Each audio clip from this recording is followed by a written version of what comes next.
আজকের গন্তব্যস্থল লালন শাহের মাজার। মূলত এই মাজারে কি আছে, মেলাতে কি হয় এবং কিছু কারণে কেন বিতর্কিত, তাই থাকবে আজকের ভিডিওতে।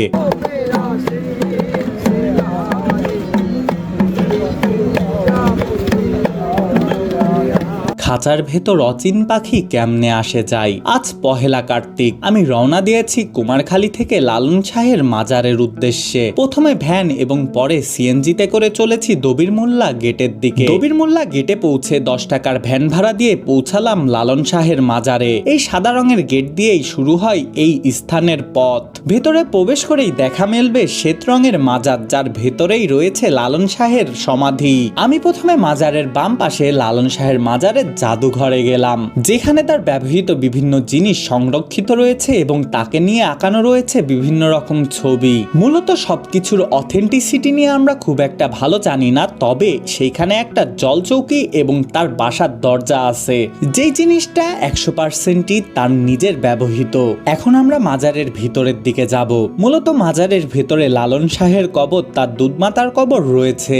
এই মাজারের সামনের দিকে বা আশেপাশে তার অনেক ভক্তদেরও কবর দেখতে পাবেন। আমি ভিতরের দিকে গিয়েছিলাম, কিন্তু আমি মাজারে খুব একটা বিশ্বাসী না বলে একদম কবরের কাছে যাই নাই। সেখানে তার অনেক ভক্ত মুরিদরাই তার দর্শন নিয়ে আসতেছে, সেই সাথে ভেতরে কবরের ছবি তোলাটা একদম নিষেধ। এরপর আমি বাইরে এসে একদম পিছের দিকে চলে গেলাম। সেখানে রয়েছে অডিটোরিয়াম। এই অডিটোরিয়ামে সাদা রঙের কাপড় পরে তার অনেক ভক্তদের দেখা যাবে, যারা সেখানে গান বাজনা করতেছে, কেউ তসবি পড়তেছে। এইখানেই তারা মূলত এই 3 দিন থাকে।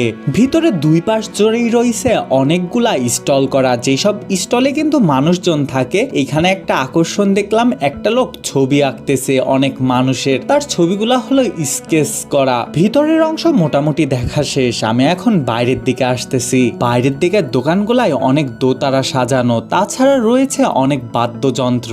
আমি এইখান থেকে এখন মেলার দিকে প্রবেশ করলাম। মূলত মেলাটা লালনের একদম অপোজিট সাইডে হয়। মেলায় দোকান বা স্টলের কোনো অভাব নেই, বলে শেষ করা যাবে না যে এইখানে কত কি। আমি প্রথমে যেয়ে দেখলাম একটা নৌকা আর কি। এই নৌকায় মানুষজন দোল খাচ্ছে। আগে তো নাগরদোলায় দোল খাইতো, কিন্তু দিনের বেলায় নাগরদোলাটা চালু হয় নাই এখনো। একদম পিছের দিকে যখন হাঁটতে হাঁটতে আসলাম, সেখানে রয়েছে কাঠের দোকান। এখন 2 নাম্বার লাইনে রয়েছে চানাচুর, মুড়ি টুড়ি এইসব মাখানো। তাছাড়া আচার, লেবুর শরবত, অনেক ভাজা পোড়া, মিষ্টি, এর কোনো অভাব নেই। আমার চোখে একটা জিনিস খুব ভালোভাবে পড়ছে, সেটা হচ্ছে এই কার্ড দিয়ে নাম লেখা। আমি ছোটবেলায় এই কার্ড দিয়ে নাম লেখা কিনছিলাম, সেটা আমার খুব ভালোভাবে মনে আছে। তবে এইখান থেকে না, শিলাইদা থেকে। কি বাহারি রঙের পান। এখানে লটারি খেলা থেকে শুরু করে সবকিছুই আছে, জামা কাপড় প্যান্টের দোকান দিয়ে। আমি একটা কদমা দেখতে পাইলাম, এই কদমার সাইজটা বিশাল।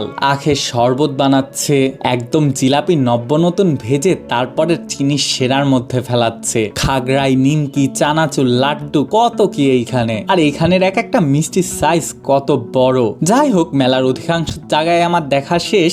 এখন হচ্ছে মেলার বিতর্কের স্থান। আমি মূলত এইখানে খুব একটা ভালো ভিডিও করতে পারি নাই, কারণ এইখানে ভিডিও করাটা নিষেধ আছে। এইখানে মূলত মূল যে স্টেজ, তার আশপাশ দিয়েই মূলত এই জায়গাটা। তার আশেপাশের পুরা জায়গাটা জুড়েই একটা ভ্রান্ত ধারণার লোক, তারা ভক্ত হিসেবে গাঁজা খায় এইখানে। এর ভেতরে থাকাটাই অনেকের জন্য মুশকিল। ফ্যামিলি বা কাউকে নিয়ে গেলে আমি বলবো অবশ্যই এর মধ্যে না যাওয়ার। এই জিনিসটা আমি আরেকটু পরে দেখাচ্ছি। তাছাড়া এখানে তসবি টসবি সহ নানা রকমের জিনিসপাতি বিক্রি করা হয়। যাই হোক, এইটা হচ্ছে আসর। এই যে এই আসরের মধ্যে দেখা যাচ্ছে এই যে ওপেনলি গাঁজা বিক্রি হচ্ছে, বা নারিকেলের সোবা, বাঁশি। এখানে আবার দেখলাম গান বাজনাও হচ্ছে, তার মানে গাঁজার আসরে গান বাজনা। আমি প্রাইভেসি সাপেক্ষে মূলত সবারই মুখটুক ঢেকে দিয়েছি। আমি চাচ্ছি না যে আমার ভিডিওর জন্য কারো প্রাইভেসি অক্ষুণ্ণ হোক। এই জিনিসগুলা হচ্ছে বাঁশি, মূলত এর মধ্যে এই গাঁজারা ভরে খায় তারা। শেষে স্টেজের পাশ দিয়ে আসার সময় দেখলাম একজন গান করতেছে। যাই হোক, মেলাতে আমি অনেক হাঁটাহাঁটি করছি, আরো দুপুরবেলা আসছি বলে এখানে অনেক রোদ। এখন আমি চিন্তা করতেছি মেলা থেকে বের হয়ে যাব। শেষ পর্যন্ত আমি মাজারে আসলাম। মাজারে দেখা যাচ্ছে যে কত ডেকচি, এ দেখেই বোঝা যায় যে কত বড় কার্যক্রম হয় এইখানে। মাজারে আসার আরেকটি কারণ হচ্ছে আমি একজনের কাছে আমার জুতা রাখতে দিছিলাম, একটা পাগলি আর কি, মাজারে ঢোকার সময়। তাকে আমি সেই সময় সময় টাকা দিতে পারি নাই, কারণ আমার কাছে খুচরা টাকা ছিল না। টাকাটা খুচরা করে আমি তাকে দিতে আসলাম। বের হওয়ার সময় দেখতেছি যে আশেপাশে অনেক গান বাজনা হচ্ছে। চেষ্টা করবেন সাথে একটা পানির বোতল রাখার যদি মেলাতেই আসেন, কারণ এখানে ভিড়ে ভাড়ে অনেক গরম লাগে মাঝে মাঝে। একটা লালনের গান শুনেই আমি বের হয়ে আসলাম মেলা থেকে। কুষ্টিয়া সাংস্কৃতিক রাজধানী কেন, সেই জিনিসটা হয়তো এই ভিডিও দেখে আপনি বুঝতে পারবেন। সাংস্কৃতিক সবকিছুই এইখানে উপস্থিত। লালন শাহ ছিলেন বাউল সাধক এবং দার্শনিক, যিনি মূলত তার মানবতাবাদী ভাবধারার জন্য পরিচিত। তিনি 1774 সালে কুষ্টিয়ার ছেউরিয়া গ্রামে জন্মগ্রহণ করেন। লালন তার গানে জাতপাত, ধর্মীয় ভেদাভেদ এবং সামাজিক কুসংস্কারের বিরুদ্ধে তীব্র প্রতিবাদ করেছেন।